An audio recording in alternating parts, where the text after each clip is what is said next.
I think end of the 2000s, like Mm. 2008, 2009, the emergence of YouTube came, and that really started that people could search for music that they liked on their own. They Yeah, weren't that dependent wasn't on released. Yeah. no, and they weren't Yeah. dependent on radio stations or like the Pirate Bay or Napster or whatever. And but for not every people use torrents, but then it like really got easy that people could take control, and that's what spurred like this emergence of a lot of artists, and technological advancement was also really there in the dance industry, that we could make easily music that before you had to have a Big studio for like studio. Yeah. $1,100, Technology just makes things easier and cheaper. $100,000. That's the way. Yeah. And then, but now, and then you got to Spotify in like the emergence was like 2015, 16, and then the musical landscape kind of changed, but Mhm. nothing much really different. But now, with the emergence of TikTok and Reels and Yep. all that kind of YouTube Shorts, whatever, like people are consuming music in such a different manner. Yeah. Me as well. Some records I don't even know I just know 30 seconds of that record. I'm in this funnel, content funnel that it's just I don't even know which like page it is, but it posts every time it's the same picture, like just a drawn picture, and it says if you like this kind of music, you probably like this as too, and then you can just swipe to the right like a carousel, and that just gets me every time. And every time there's one or two songs in there which I search on YouTube because I just think like this is Yeah. exactly what Yeah. I like, you know. So It's but now you also see the reemergence of a lot of new artists. Mhm. Like if for me, it's kind of going back to the end of the 2000s. If I see all the new Yeah. artists, if I now see all the main stages filled for the festivals this summer, Yeah.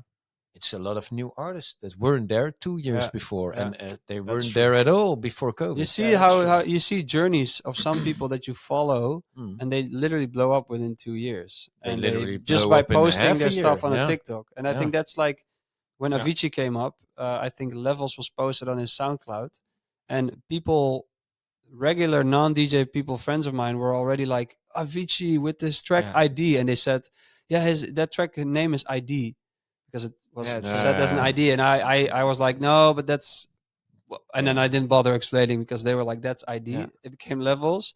And that's happening now again, where people just, hey, I'm just, instead of waiting for the label, of trying to get the label who maybe can't do much for you anyways, hey, I'm going to post it myself and gain traction. And sometimes then Labels now are on a totally stuff blows up. different agenda than you are as an artist. And What's the because difference?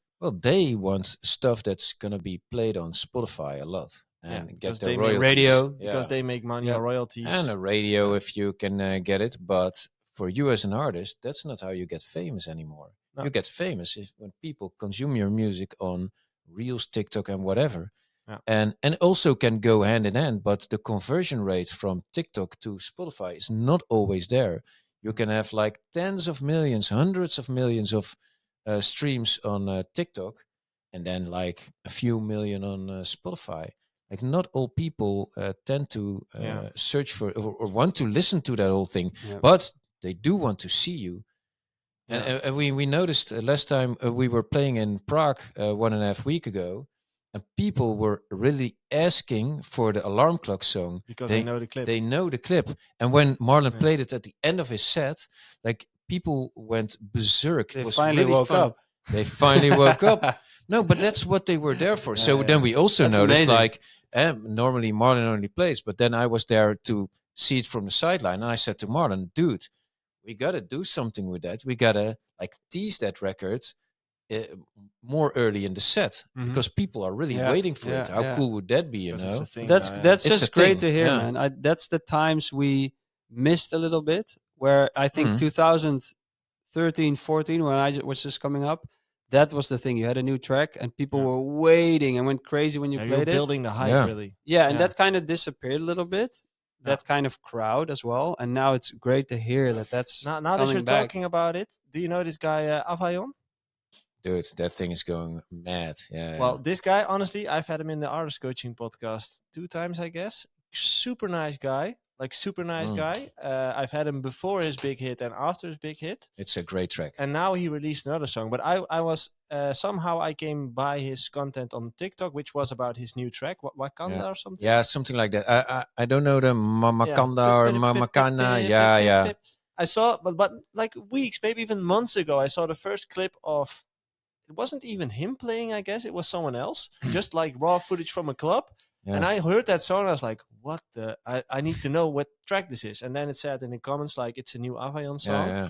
And then it just came back in my algorithm. I see it in a lot of like snowboarding clips or people partying in like the Alps or something. And then I always see that number because it's like this moody. It has the right kind of vibe. It has the right kind of vibe. And I just kept seeing clips of different settings, but with Avayon playing. And constantly there was like, wait until this song gets out, or just 2 weeks to go until it gets released. And I was like, just get it out there. I want to get it on my Spotify. So that now that I'm thinking about it, that's exactly as 2012, 14, where people really built a hype, kept feeding. But it's also different kind of music that gets different kind of goals, because this is obviously also a track you can vibe, dance to, but also listen to it in your car and totally drift away. If you haven't checked it yet, let me check up the title. Avayon Wakuka. Yeah. I get that Is that the one, really?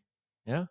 Wakuka, yeah. And the one we will talk, Wakunda, is an older one from Dimitri Vegas and Like Mike. Wakanda. Wakanda is, of course, of Marvel. Yeah. But no, the thing is, like, the harder styles, they are get a lot of traction as well. But people don't really tend to go to... there's a lot less incentive to go to Spotify for that. That's stuff you want to experience more. That's was always the case with Big Room as well. People wanted to hear that out, but that was cool about then as well, because DJs would want to ask you for this. Yeah, for the promo. Yeah. And I guess that's coming back, but the hype of the crowd, and they already know so much about releases from certain artists, or like I even have it now with like I tease this bootleg I made of The Killers, Human, just progressive, which so this year might be a good year to release it. Progressive is back, ladies. Progressive is going progressive. back. I always find it that's a different thing. I always find those quotes funny. Oh, this is coming back, that's coming back. Hey man, it's never left. But then people are like, in my comments, there was one guy who commented like, yeah, I've been waiting for it since March 2023 when you played it in your Slam FM live set. Oh, wow. And I was like, oh, wow. Then, and Sick. that's one person who's already so much waiting for that song. That gives like, that's if it's you that commented anymore. it. He's just been sitting but like and waiting. If you're the person who posted that, that's the stuff that as a producer is such a definitely cool thing to read. It's one comment, and I don't even care if you're the only one that knows that record. That gives me the... I do from time to time. How do you say respond to those things. Yeah, I respond, but I that gives me the willpower, a push again for I should finish that one. So it's so important to be comment. Honest, sometimes keep going. Subscribe. No, but I genuinely appreciate those kind of comments. It's really what gives me fire really cool. in the studio. Yeah, I can imagine. Fire. But there are tracks that will never come out, and then I see people requesting it all the time. Yeah. And sometimes I also say, dude, hey, it's never coming. Yeah. And then they I actually Josh asked, because Josh always listens to a podcast. He's probably has a question this week as well. I haven't seen him yet, so I don't know if he's there, dude. I haven't seen him yet. No. But I made a bootleg of Bad Dreams by Teddy Swims. It's not online yet, but but he's like, hey, can you send it? And I trust the guy, so I just sent it to him. It's not even finished yet. So yeah, I will.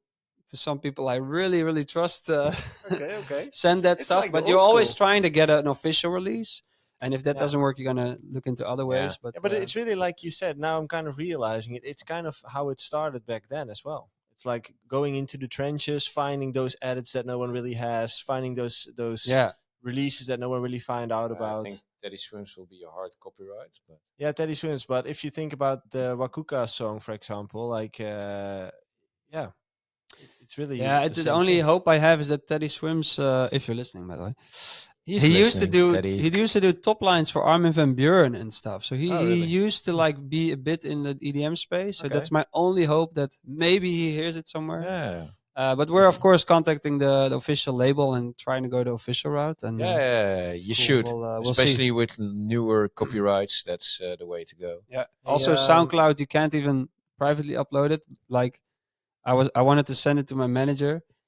She's like, I prefer SoundCloud, so I upload it. I text her right after, like 1 second. It's uploaded now. Here's the link, and then I get an email. Bam. It's been deleted. So I'm like, never mind. That escalated quickly. Was it within 1 minute? Yeah, amazing. Yeah. Hey, let's go to the clip of the week. I have to share it. Let's see. I how can't that's- see it. No, you only have to hear it. Share. Wait. Just a second. Oh, fuck. So professional.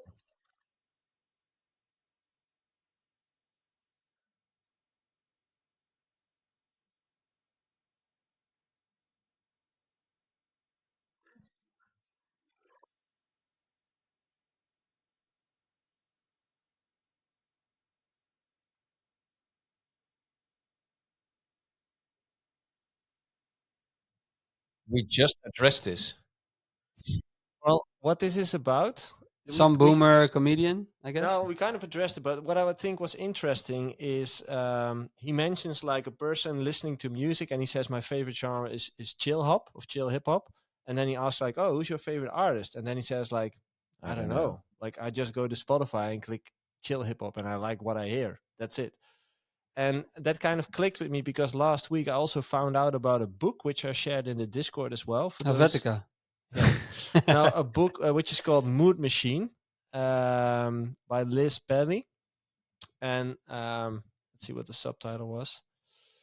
It was very interesting to me because that's also about how Spotify kind of. The subtitle was The Rise of Spotify and the Cost of the Perfect Playlist.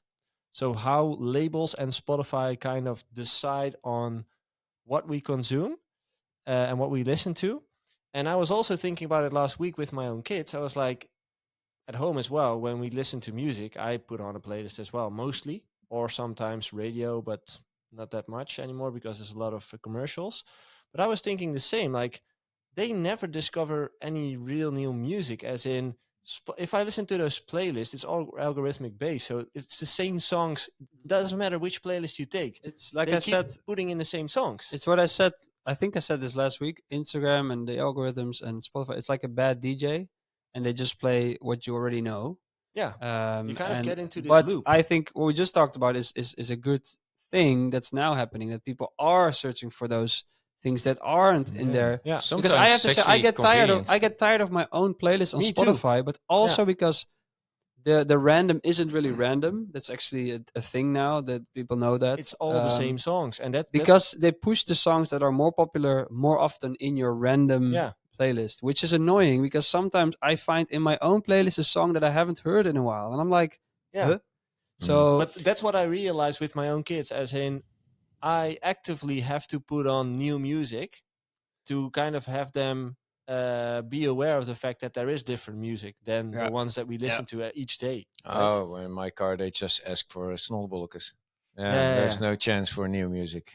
And they No, hate but techno. it just made me think like it's pretty weird how people kind of grow up these days. If you're not aware of how this works, you just listen to the has same always- 100 songs. It always has been that way. I mean, if you like before put on radio, there was Yeah. also the same playlist like all Yeah, but day that long. kind of kept evolving, right? So I am Yeah. listening to songs of the 70s or Yeah, I but feel- still, I do you feel still like have the usual some- suspects there as well that came by Yeah. more often than the others. some radio stations used to be a bit more pushing of new talent. I remember True. in Holland you had Yeah. 3FM they were who used okay, to push new bands and Definitely. like weird songs which made Fake Blood with Mars they were like Yeah. blow up here in Holland were like because indie. 3FM was like, one of these was like, I like this song, and it Yeah, they actually became like played big. Electric Elephants then when the Yeah, Glass when the- Eyes, yeah. was there. But 3FM was like indie, as in they always looked for like the smaller coming up artists, and a lot of them blew But up. also, actually. they started to conform when they were losing market share, Yeah. and Yeah, I mean true. that's the eventual incentive always there, and Spotify will probably differ, but it's also convenient from times because when I'm working out and I want to listen to the same shit, I just press radio on a certain track, let's say something of Limp Yeah. Bizkit, because I like to work out on that, and it pops up. But also sometimes I remember the old days when I was in my car and I put a CD on. Then I also would listen to all those B-sides on a CD, and you would get to know an artist so much better and get to appreciate a lot of different tracks. Yeah. But now, you only listen to the top tracks of artists. So what I now sometimes do, because I like those playlists, this is Limp Bizkit, and then you get the lesser gods of a repertoire as but well. this is actually, all this is such good news for DJ culture, because Yeah. now I'm excited, and I've always been, but for maybe the mainstream, it's more exciting now to go see a DJ or to watch the live set, because hey, they're gonna play stuff that isn't out yet, and that's now again where the gold mine is. Yeah, I so also people feel like live sets are increasing in popularity. Yeah, so overall, people are becoming more curious to new stuff instead of. I think the I feel well-known like stuff. you feel a bit like a robot if you're only on your own Spotify, and now you Yeah. want to. That's why that weird song on TikTok and stuff like that blows up, because people are like, "What is this?"